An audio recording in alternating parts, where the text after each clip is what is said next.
Hello there and welcome to Herman Manyora's YouTube channel. My name is Jadil Kibiro. Absolutely excited that you're here with us for a political conversations that are very simple, truthful, hard-hitting, with Herman Manyora bringing them across in a natural, good way. How are you doing, sir, today? Good. It's a new week. Yep. We're not looking at protests anymore. And I'm happy. Things are going back to normal. I'm happy. You're happy? Yeah. Aiden Kainan recused himself. Yes. And now the committee is going to meet. But Raila gave them 30 days to have these things sorted inside the committee. The first order of business is discussing whether it will be parliamentary or outside parliament. But at least we can see the likes of... let's reduce ultimatum or ultimata, if you wish. Let's reduce conditions. Let's first get started.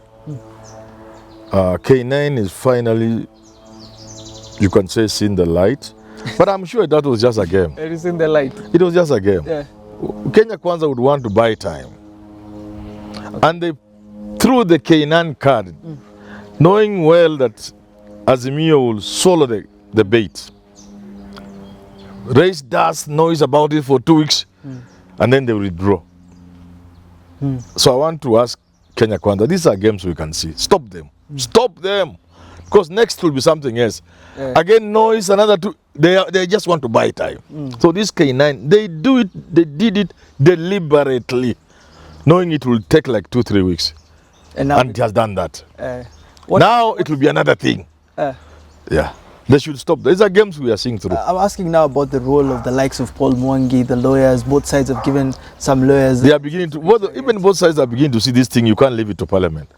The other side has also given somebody to work with Paul Mwangi. Yes. It will go on like that. Finally, there will be a Kenyan team talking about Kenyan issues.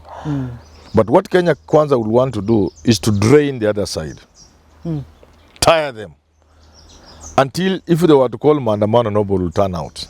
Can it get to that point where nobody can turn out? It's possible. It's possible. Whose win the will it? Assuming the Maandamano is purely because Raila wants Maandamano.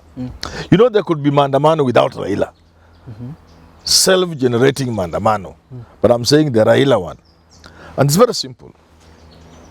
They give conditions. After sometimes the condition is met, the other side has won because time has passed. Then they come up with the Kenan thing, another 2 weeks. They give in. Ultimately, two things are happening. The people now, Raia, will begin to see Azimio as being the stubborn side. And Kenya Kwanza as being magnanimous. They have made too many concessions. They are conceding everything. That's how it comes out. Actually, that is actually what is. That's how then it comes out. Yeah. So that when now you call for Maandamano again, after a prolonged period, then they toss Kenan out. They toss the Kenan card. You withdraw your Maandamano. That's the second thing. Yeah. You do that 3-4 times and you're like the boy who was accused of crying wolf. Yeah. After that, even if you call people, they know, they are tired with you. So up to this point, Kenya Kwanza is smarter than Azimio, up to now. What should Azimio... As far as this one is concerned, they will drag them, they will drain them, and they will make people lose faith in them. They will make them be seen to be the ones that are a nuisance to the talks. And finally, Kenya Kwanza will achieve this idea of people not getting interested in Maandamano. Because off on like a tap of water. Is there anything different Azimio can do? They have to think it. They're not in power. They have to think. The only thing they want to do is persuade Kenya Kwanza to do. It will happen, but it will take forever. Once it takes forever, there are certain things that are managed by time.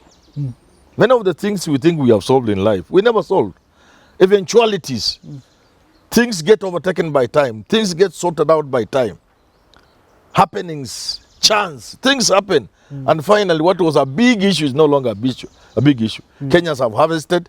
There is food all over.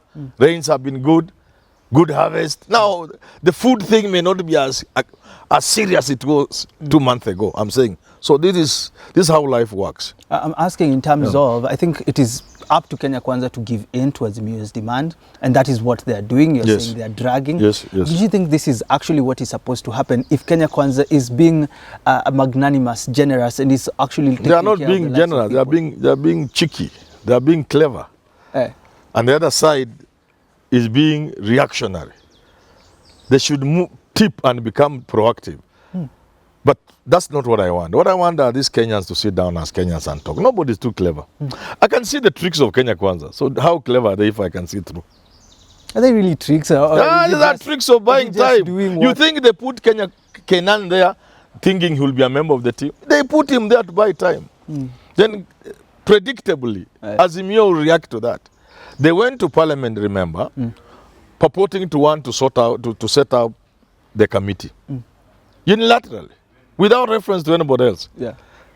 And Azimio quickly issued a statement and said, we will not be part of that and we are not going for talks. Then finally they gave in. I said, okay, let us sit and talk about how we constitute the committee, blah, blah, blah, blah. Time has gone. Then this Kenan thing came. Wait for the next one. There will be something else over which Azimio will walk out of the talks.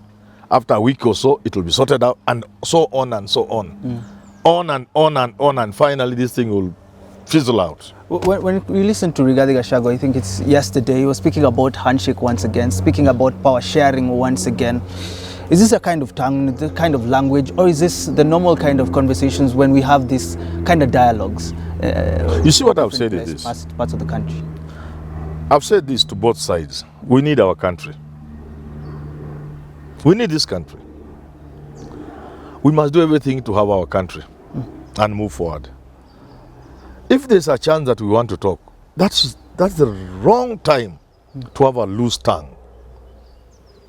Let Gachagua, Raila, Ruto, let them watch what they say, because we need this process to move us forward as a country. Let's not do anything that will jeopardize the process. What should be the end product, the end conversation, when we finish these talks? What should be the main focus of these talks? Because now we're having IEBC, we're having cost of living, we're having fuel. Finally, Kenyans will sit down to talk about their country. I've said it before.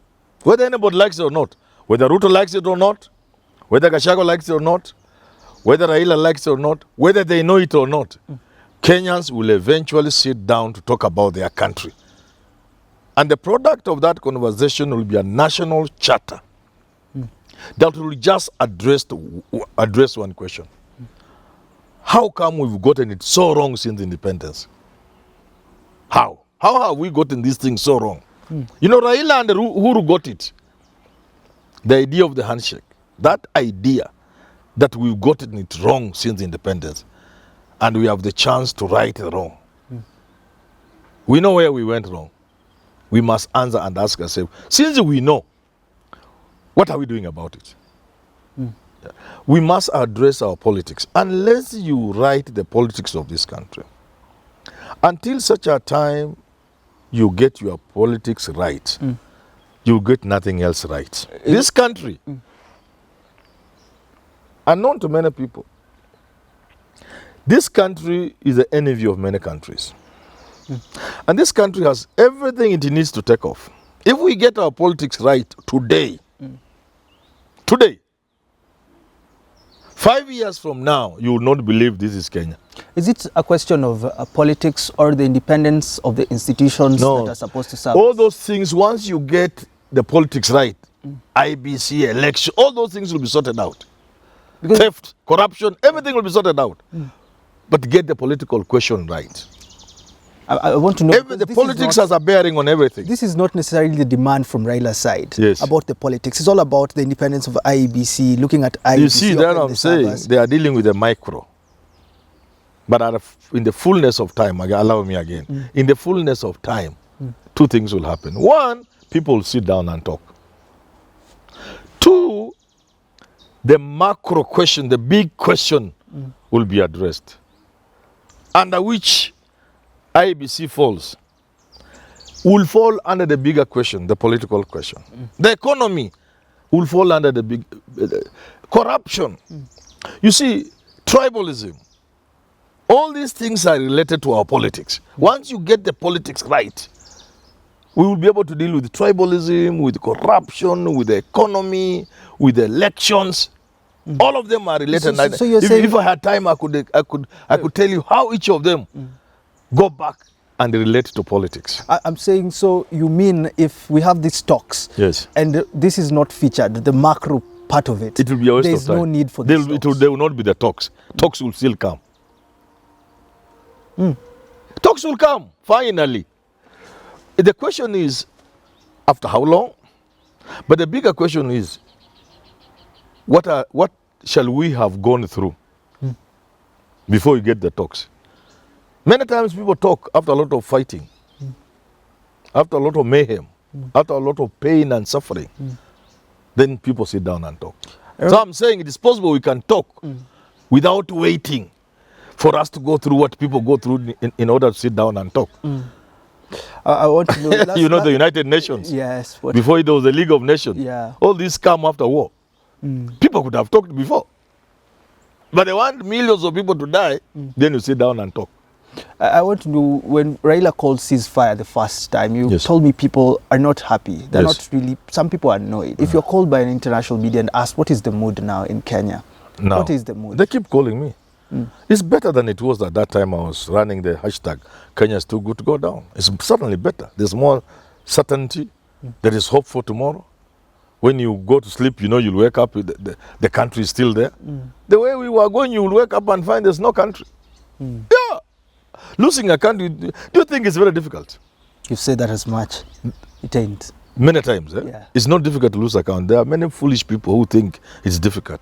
When I hear people talking, including senior leaders in this country, then I get very worried. You know why? They don't seem to understand the magnitude of the problem. That is the danger. No. The danger is in big people, educated people, serious leaders, lacking the sense to capture the magnitude of the problem. The danger the country would be in. When you see people top and you conclude they don't know the danger we face, that we are on the cliff, small wind and we tip over, then you get completely worried. So now things are a little bit better. Then things are better, and that's why I'm saying, let us reduce the talk. Let's reduce the vitriol. Let's reduce the conditions. Both sides now. Both sides. Both sides. No, let's reduce that. But above all, and this applies more to Kenya Kwanza, the government, let's stop being clever. Okay.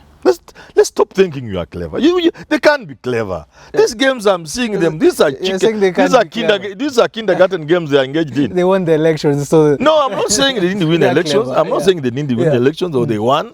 I'm not saying anything. My position on these elections is clear. It's out there.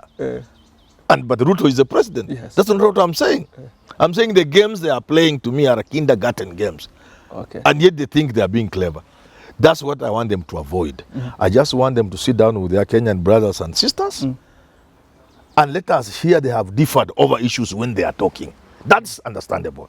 But to play games so that you delay the talks and buy time, And they're the ones that come and you are out using now. cheap kindergarten games, that's not being clever. Even cleverness requires some intelligence. Yeah, you can't just be clever without intelligence. Well, we got to admit, as you say, it now looks like they've beaten.